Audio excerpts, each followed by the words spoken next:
So, if you want to have a greeting card company, create, write, and sell greeting cards, it can be pretty simple. It can be really simple. You really only need a few elements.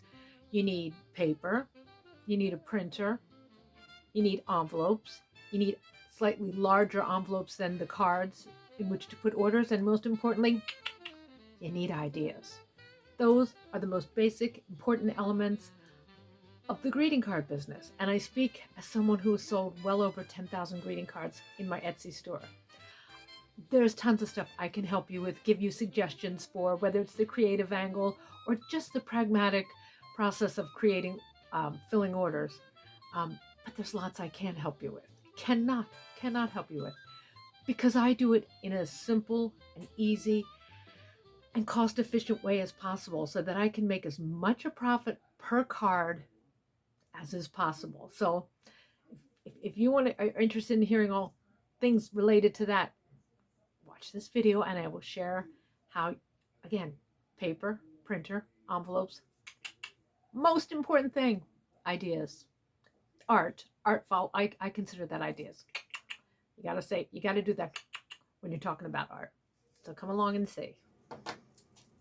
So let's just start with supplies. You have to have paper. It's inevitable. You're going to print cards on paper, so you have to have paper. Now, I don't get a fancy schmancy paper. I get a very affordable paper at Staples. At Staples, I simply get their cardstock. Here's what the packaging looks like. I'm still new to YouTube, but I'll probably link it below, or at least link the brand. I'll try and help you out with that, but it's 110 pound, 250 sheets, 8.5 by 11, and it has just the right thickness for cards.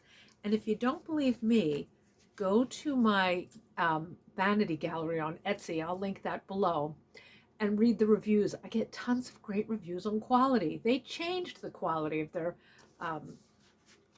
of their paper cardstock, and I wasn't happy with it. But you know what? That's just me. Customers have been very happy and very praising of the quality of my work. So who am I to say? So Staples, and I believe this package is under $20. So do the math. It costs very few cents to print a card. And next thing, envelopes. So if I have envelopes, you've got to obviously have envelopes if you're going to print cards. I've looked on Shein, I've looked on Temu, I've looked on Amazon. And can I tell you my best deal? My best deal? It's Hobby Lobby. Now, I don't like that store for some reasons, but I love it for others. But I can get a package of, how many do I get in a package? I get a package of 100. It says for $10.99, but there's a rotation of a 40% off with all paper craft, Paper Studio products. So I wait for that rotation and I stock up on envelopes. Very nice, very simple. 100 envelopes. Again, do the math. Do the math with the envelopes. And once again, the envelopes cost pennies, truly pennies. But then you have to have an envelope in which to send your orders. So frankly, I don't think these are quite as great a deal, but I love them. They're very simple, they're very clean, and I'm going to show you how I pack an order, how I sort of decorate this up, just like myself. I'm an accessory addict, so when it comes to envelopes, I kind of decorate them up a little as well. And I'll show you what stickers I put on, and I'll show you how I complete an order. Labels, I use Avery labels, and I'm going to show you how I print my own branding on the labels, but it's that easy to get supplies. Target, Hobby Lobby, Staples, couldn't be more simple.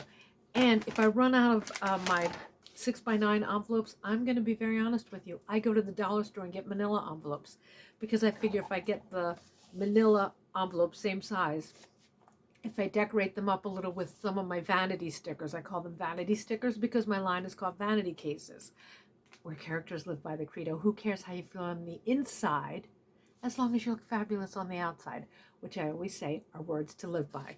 But anyway, supplies are that easy, that attainable. And again, do the math. If you're charging a certain amount per card, does it cost 3 cents per sheet of paper? Does it cost 4 cents per envelope. I'm going to do the breakdown for you and let you know what it costs, but I make a very nice profit. I don't get fancy schmancy, but the fancy schmancy should come in hopefully the card art, the sentiment.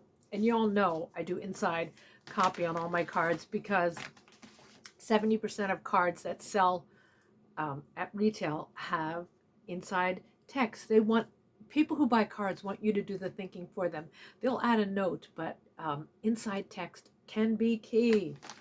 I can't help but show this, my Iris FL card. Iris, my accessory hero. What's not to love about Iris? And even on days when I'm working exclusively but at home and on my art, y'all know I'm completely accessorized. It's a race to the elbow with bracelets. It's enough to choke myself with necklaces, which are usually from thrift shop or a $3 garage sale find. Always the Ladybug and Daisy. Anyway, I'm digressing. But supplies can be that simple. Staples, Hobby Lobby with the rotation of the 40% off paper craft products, and very doable. I hope that's helpful. So I've done the math so you don't have to tell you how much you're going to make off of your greeting cards or how much you can possibly make. I love this card. I'm going to put it up by the magic of video to show you this card. Anyway, so all in all, your paper is going to cost you 12 cents. The sheet of paper, the cardstock on which you print, the envelopes that in which your card goes will cost you 6.5 cents, 6.5 cents, and your packing envelope, if you buy the ones I bought at Target, are 33 cents. You could probably shave that off a little, whether you use the dollar store or manila envelopes from Walmart. But in total, that's about 51 cents, 51.5 cents per card. And for me, I charge $4.50 a card plus $1.25 for shipping. So basically, I charge $5.75 per card. And depending where you sell it, they're going to take a percentage. And on Etsy, they'll take a 6.5%. And they'll actually calculate for you how much you'll make per card. So let's say you make just under $4 or under $4 a card. The deal is, if you sell a lot of cards, it adds up. Is it enough to pay the mortgage? I don't think so, but it's certainly enough to buy wine, cheese, potato chips. Actually, you can do pretty well if you not only sell your cards and sell a lot of them, but if you get interest for other products and you get a loyal customer. So that is the breakdown, and I hope that helps. I'm going to have it all listed right there.